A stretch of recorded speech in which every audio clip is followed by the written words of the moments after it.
I stayed there for a couple of years. Then I moved to an advertising agency as an account executive and worked with brands like Mercedes, Heinz, and then I got fired.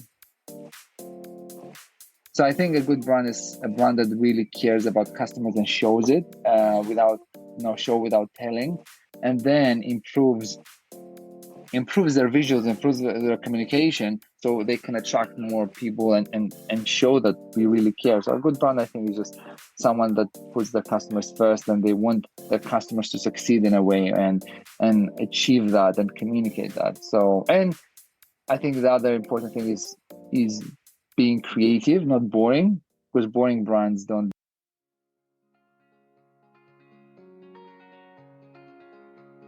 I'm Farah Shammas. Welcome to Hotel Talk. We hope you enjoy listening to this friendly conversation between people connected by real life in hotels. Hello, everyone. Welcome to Hotel Talk. This is a slightly different episode because it is being recorded on Zoom. So I don't think the audio, you'll notice too much difference, but there's two reasons for that. One, my special guest is based in London, and the other is that I'm home with COVID.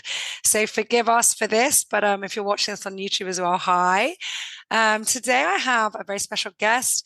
I've been working with Alex for, I don't know, on and off a couple of years now. Is it already?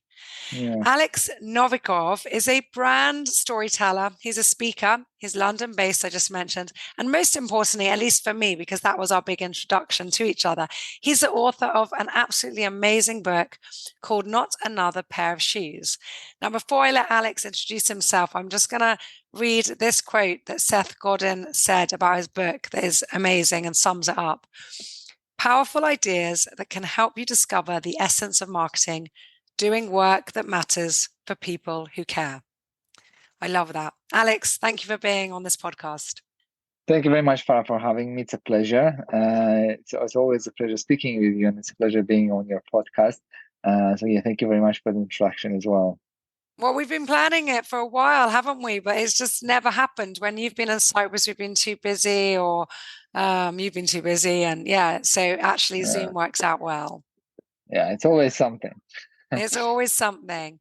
So, Alex, why don't we start off by you introducing yourself? Tell us a bit about you and your slightly unusual own story. I grew up in Cyprus. I was born in Russia, but I came when I was very small, I think 6 years old. And I love Cyprus. It's a beautiful island. But 9 years ago, I moved to London. And then I came back to Cyprus for a year, and then I missed London too much, so I'm going back. My story basically is I'm trying to constantly improve myself and see how I can be of service to other people by improving my skills, by improving my the way I articulate things, by the way I speak and public speaking. I mean. And if I can make a small change by inspiring someone, I'm really happy. There are a lot of things. You said I wrote the book. I'm in marketing, but it's one part of marketing. It's brand storytelling. I focus a lot on purpose, on why brands exist, and how can brands make an impact. That's my vehicle. On a personal level, I run trail races, which is usually 100 kilometers. I'm doing a race in 3 weeks, Dragon's Back, which is 380 kilometers, which is huge. Wow. I skydive. So that's me. It's extreme. It's extreme. I think with running, you find your own lane or something that they enjoy, because so many times I see people and I meet people, friends on trail races. There's someone that does something crazier. It's like 100 kilometers is nothing. Like now I'm training for 380 kilometers, Dragon's Back. It's basically a race through Wales. You start north and you run down south. I don't feel like it's my thing, but I'm doing it. But I think it's important, and what I'm learning throughout my journey is like you find your own lane and you become better at that. So for me, 100 kilometers, that's my thing that I like. I don't really find all this extreme. Well, somebody might say 100 Yeah. kilometers is extreme. But It's yeah, I all think it's relative, fine. isn't it? It's all relative Yeah, to everybody's own journey. yeah. And I think it doesn't really matter how much you run or what you do. I think it's being self-aware, knowing, if you don't run, just go for a 5K, just go, by the beach in Limassol. It's a beautiful run. I came to San Rafael. I went for a run. It was so hot. I'm not used to so much heat. So it's like, I have to go in the morning.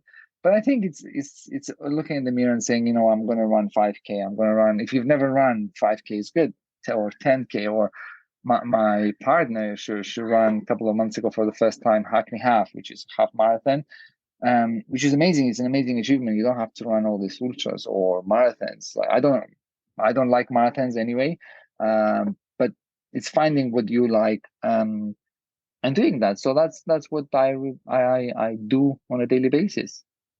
Amazing. So why marketing? Marketing is because I started in hospitality. I used to work in Domino's Pizza when I was 13, Starbucks, Gloria, all the coffee shops. And I went to Intercollege back then, and I studied hospitality, travel and tourism hospitality. And then I got a job in a web development company in Nicosia. I was surprised because I didn't have a degree in marketing, and George, the CEO of that company, hired me, and I was like, oh wow, I can work in an office. So I think I stayed there for a couple of years. Then I moved to an advertising agency as an account executive, and worked with brands like Mercedes, Heinz. And then I got fired, and I started my own agency because obviously I needed to pay rent. So I think it Wow. stuck with So, okay, me. that's a story. Why were you fired? I didn't know this one. Yeah, I think I wasn't that good. When I was an junior account executive, so I used to manage um, all these big clients. And I think like looking back, I just think I wasn't that good. I knew the basics, but I didn't really know how to write a proper creative brief, what branding is. And I used to promote a lot of socials back then in Mm, Cyprus. Back then, I mean, that was, I think, 14 years ago. People weren't that receptive to social media when Facebook came out. So I was mhm, constantly telling people, well, clients, well, we should be on social, we should do this, we should try new things. But the ad agency, because they're so old in terms of they've been inside I think traditional. traditional, they didn't like the idea of moving out Mm. from outdoor advertising and TV ads. That's the core thing, and I think they still do that because that's what they do, which is fine. But I think, yeah, I just thought it wasn't good, and I think it was. Interesting. So how did that then? Because obviously being fired is not a pleasant experience, but many people say that was the making of them because it showed them a different path. It's quite interesting what you're saying now. You reflected back and you were like, well, actually, these were my faults. Maybe they were right, or, Mm. I didn't do. So how did that help shape you then into starting your own business and doing it correctly? And how did it not Um, knock you down to, I think it was. I had already like a side hustle. I was sending newsletters, e-voucher, and I had that as a side hustle. But and then some customers from that small side hustle asked me to send newsletters. I was like, oh, I can help you with that. And then, yeah, I got scared because I had to pay rent, obviously, and the loans and stuff. And I was like, I don't know what to do. So I thought, okay, I'll just start e-marketing. I named it initially, and yeah, I was just helping clients do e-marketing stuff like newsletters. That's my core. That's how I started newsletters, and then websites, and then I hired a web developer, and then, yeah, I just started reading and learning more about social, about campaigns, and obviously now it took me years to understand, like, creative briefs and content and this and that. So it changed. It changed me, yeah. But I think it was pure survival at the beginning. mm, It wasn't like, this is an opportunity to grow. It was like, I need to pay rent by end of the month or by first of the month, whatever. And yeah, that how it really started. And then throughout the years, in the past 14 years, I've changed because I was doing websites, then I was doing emails and social. And then I got tired, as I wrote in my book. I was going to give up marketing at some point because I was like, what's the point of selling, another pair of shoes? Like, still find it exciting. And I think there was a point where I reached in Cyprus. I just worked with so many clients in terms of how big they were. TGI Fridays, Beauty Line, Baba Elinas, Holland and Bards. Like I worked with, and I was like, is this it? Like, I don't really find it anymore. And I think that was why I moved to London, because I was like, well, if working with this top brand, which was my dream, and making money is this, like, I was like, well, I don't really find it exciting anymore. So I lost my passion, because like it's the same thing, run some ads, run this, run that. And then that's when really I thought of Seth Godin. It's like, but he doesn't sell ads, he does meaningful work. So I read his books, obviously, and I was like, actually you can do I just listened to his audio book, The Dip. Is really interesting. And what changed basically is a seminar that I went, a conference in Bulgaria, I think 6 years ago. And the guy, Alex, Sasha in Russian, but Alex had exactly, not the same, but similar background. He used to live in Canada, and low self-esteem. His mom used to beat him. And I just related to that story. And I was like, oh, wow, this is exactly what I'm trying to do. I'm trying to prove subconsciously to my mom that I'm worth it, because I never got the love, the attention. And I said, I don't really want to work in marketing anymore. And that's when I came back from the trip. And it was all about spirituality and like meditations. And I was like, yeah, so I quit smoking. I became vegan. I said, I'm not going to work in marketing anymore. So everything happened that year, like not in one go, in one day, but like it was, that year was really like what changed how I think. And that's how I started running, actually, because I gave up smoking and I wanted to change one habit to another. And I was just running 5Ks around the corner. But that really, Alex from Canada, he really changed my mindset in terms of, you don't need to prove to anyone. Like, I used to drive an expensive car in Cyprus because the neighbor had it, and I had to prove to other people that I'm successful. But back then I realized, actually, you don't need to prove to anyone that you're successful. Having a Mercedes that you owe to the bank doesn't mean that you're successful. And I think also small communities, I think maybe we see it more, emphasizes this human trait more. Yeah. So yeah, that was huge, because I used to. Which year was that? 6 years ago, I think. Okay. Six years ago, yeah, somewhere there. Yeah, and then I changed, obviously, and I said, okay, I can do purpose-driven marketing. And yeah, I changed. I constantly, I think one of my mindsets that I think helped me is I constantly look for ways to become better, not better than someone else, but better than I was yesterday.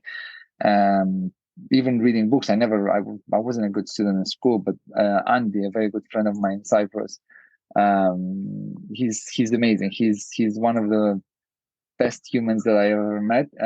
He runs a couple of businesses in Nicosia. And I remember him bringing me a book called How to Win Friends and Influence People. I said, oh, you should read this by Dale Carnegie. So I'm not reading books, So yeah, he influenced me and helped me read. And that's how I think I started on becoming better. Definitely educating yourself and just constant development. It's so important. So why do you think, I'm going to ask you like more than on marketing and get into that side of things. Why because my background is also marketing, and I think it's so misunderstood by so many people. Why do you think marketing is misunderstood, or in some cases even undervalued or overvalued? I think it's because there's intangible things, like you go and buy coffee, for example. That's 10 euros and you get a cup of coffee, or 5, whatever. With marketing, it's so intangible, and there's so much advice out there. And there is advice from people that are well known on the social media sphere that tell, oh, you should do this, you should do that. And then you look at those type of people, which I used to follow, for example, Gary Vee, and then you realize actually it's not true. For what works for them doesn't work for you, because people like Gary Vee, let's say, his company makes billions in the States. Well, yeah, what he's saying is content 5 times a day, but for a small business owner, they can't do content 5 times. They can't post 5 times a day about their life because nobody's going to find that interesting because you don't have the personality or whatever. So I think there's a lot of contradicting advice.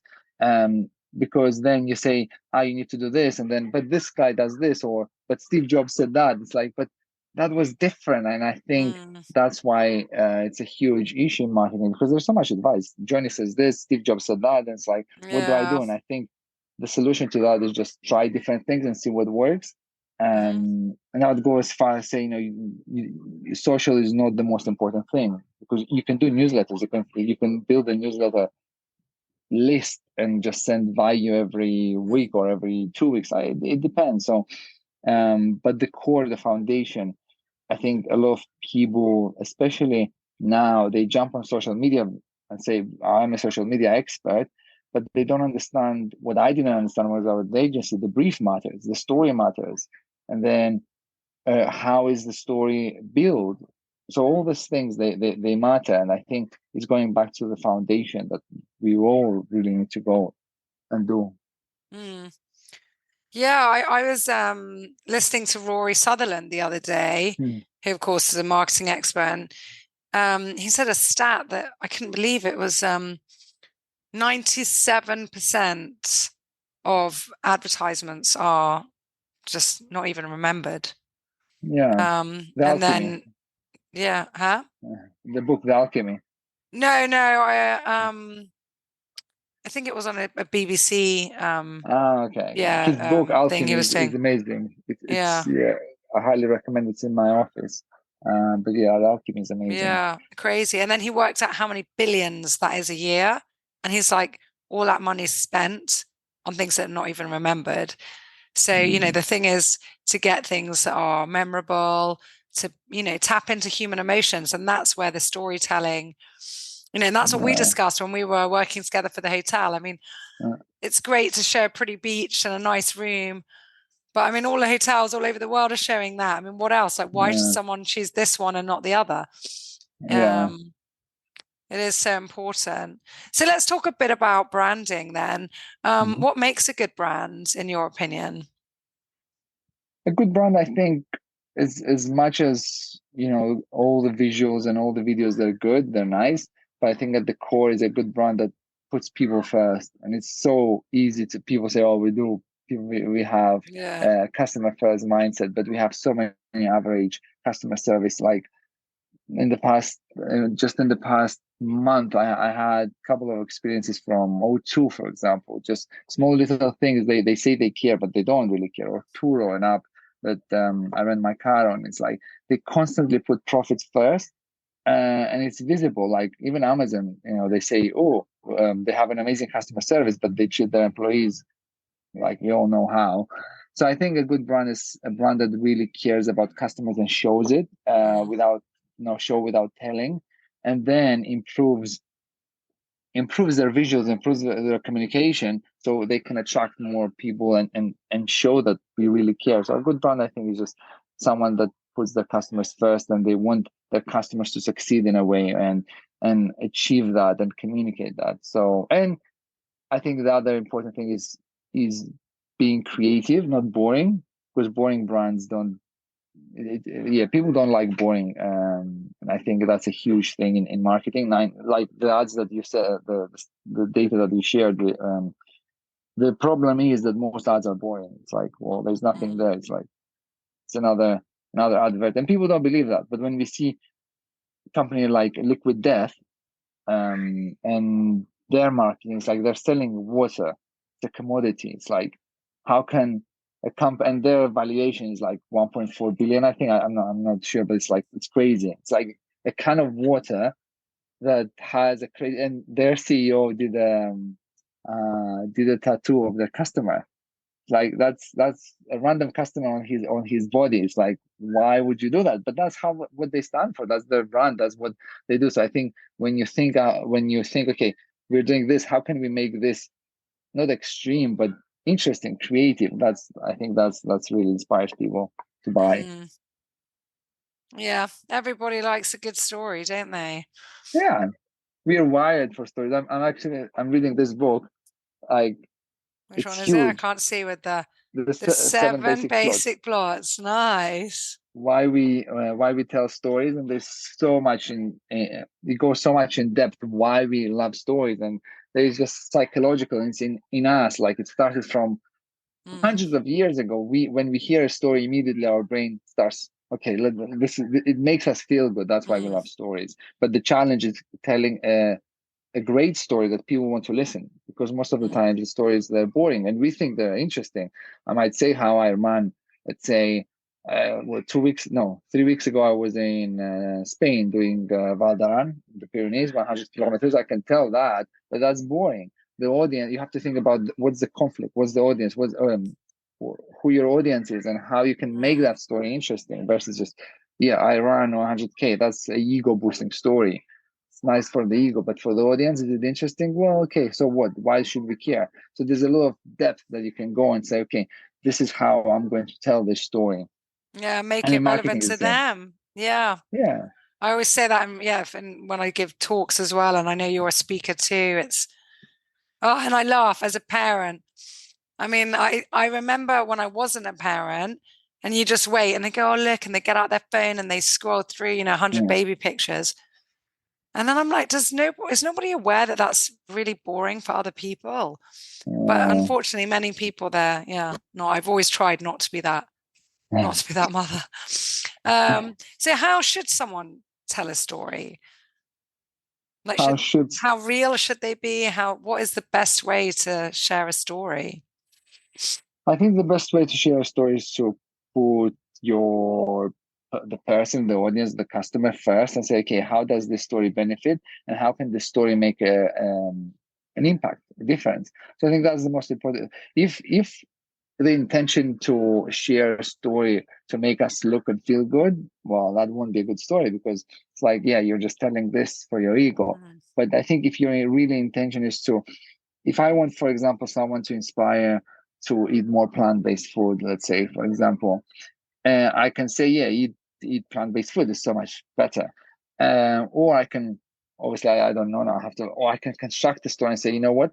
When I was, I don't know, 6 years ago, when I was eating all the kinds of foods, I was feeling, I don't know, sluggish. Now I ran 100K 3 weeks ago in Val d'Aran on plant-based food.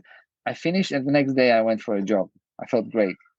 That never happened. So you think of, how can I, with my story, mm, how can I influence or just share or inspire, really? I think the word is inspire. How can I inspire mm. the other person just to look at things from a different perspective? Because I think one of the biggest mistakes I made, still make, is try to convince people.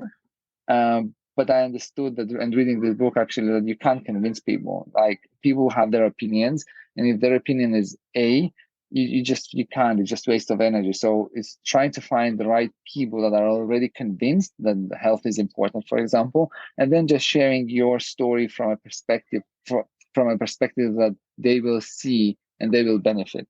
Or maybe they're already at the tipping point. Maybe they're not convinced, but they're interested. Yeah. So yeah, exactly. There's no point telling the owner of I don't know, a steak restaurant that loves his eating meat 3 times a day, go vegan. Mm. But if you find Yeah. someone who's already like having healthier meals, already thinking about, upping their game Uh, in sports, then yeah, they'll be more interested. yeah. I have so many questions I want to chat to you about. You mentioned social media earlier. So, and I just did a masterclass live on this yesterday. Um, Friend or foe, how is the best way to use it? How is the best way to use social media to create content to Mm, promote a product or a service? Well, I think it's typical. I think it's just by, how can I give what I have? It depends on the product as well, because if I'm selling, for example, for, let's say, a service, for me, I would just tell everything, like share insights and ideas and case studies, don't hold back. If it's a hmm product and I'm selling a toothpaste, share creative content that's fun, that's entertaining, that people will enjoy. There is this guy called James Smith. He's a PT.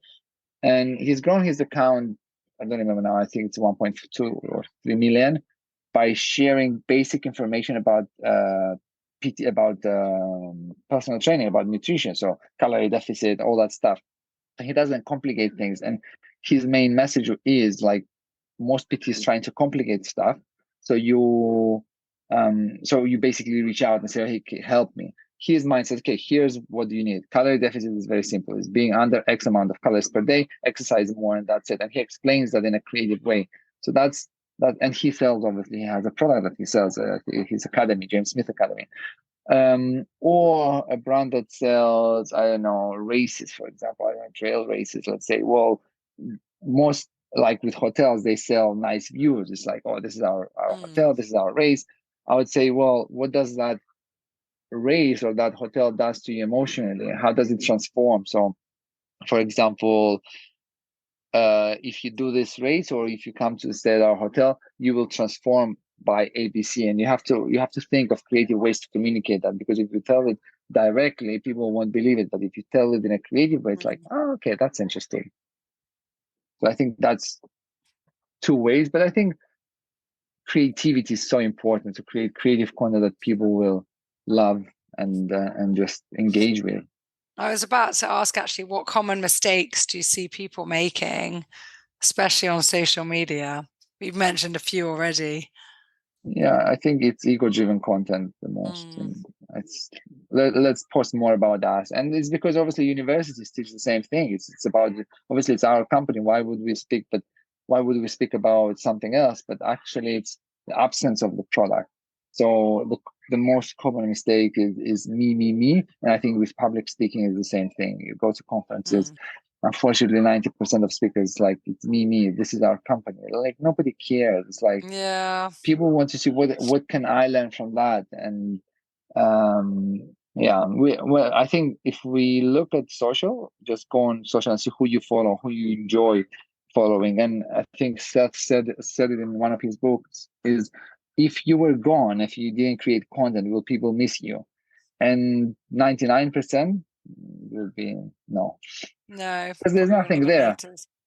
Yeah. And even with my content, it's like, sometimes like, nobody would miss me. It's like, because you have to put an effort, and you have to put a lot of time and energy to create, to think of ideas, and to brainstorm, and to go and shoot, and to do all this stuff. It takes time. But that's why I think influencers or companies that put in time and effort, they grow their accounts, and they make a difference, and they make an impact. Absolutely. So sales and marketing, or sales be marketing, obviously, like, traditionally, these have always been grouped together.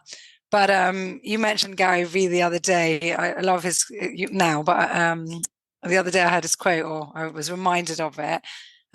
Sales is bad marketing. So yeah, I always think of that. Should they be grouped together? Do you think the marketing and the sales team should be as one? What's your opinion about the difference between the two?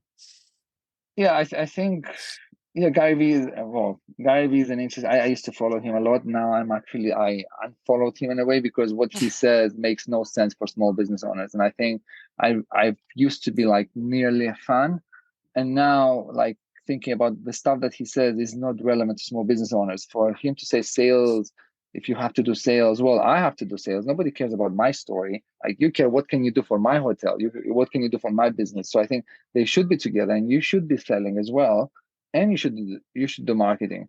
And when we give examples, and I'm guilty of that as well. Nike, for example. Well, Nike's been for ages here. Nike is a case study that's special. Nike's Nike, and you can't put I don't know, Joanna shoes next to Nike and say, well, Nike does this, do that. Nike has billions to spend in advertising. If they lose 200,000, that's fine. We'll do another campaign, which they don't. But the challenge is doing branding and doing marketing and doing all this stuff, is finding talented people, because all these talented people, they want to go to Nike. They want to work with ad agencies that do big accounts, because they get paid a lot. So the challenge is finding talented people that truly care about the industry, or truly care about what they do. And then you'll do great campaigns. So sales matters, but sales not in buy my stuff, but discovering not the to be a need. So pushy yeah, sales agent. They are important, but it's not to be the typical like, oh, get my things. How do you sell it? How do you promote? And that's the marketing that then leads to the sales. yeah, and I would say sales now in 2024 is actually content driven. Is like, okay, how can I create content not to create demand, but it's like you show basically, and then when people come to you, so you don't go and say, well, come and buy my stuff or come and stay in my hotel. When they come, they already know. So then you was like, you're not actually selling, you're just, it's a service. I think sales and marketing, it's being of service to other people. And sometimes you have to say, you know what, this is, I can't do this, or maybe my hotel is not for you. Maybe you have to go to Yeah. a cheaper hotel, because then you have wrong expectations. I say that Yeah, all the time in my career, and everybody thinks I'm insane. But I'm like, well, I don't want someone here who doesn't want to be here or who's looking for yeah, something else. Like, this is what we are. If yeah, that's not for you, then, I'll even advise yeah, them where else to book. Like, it's, just being honest. Yeah. yeah. That's Interesting. important. Definitely.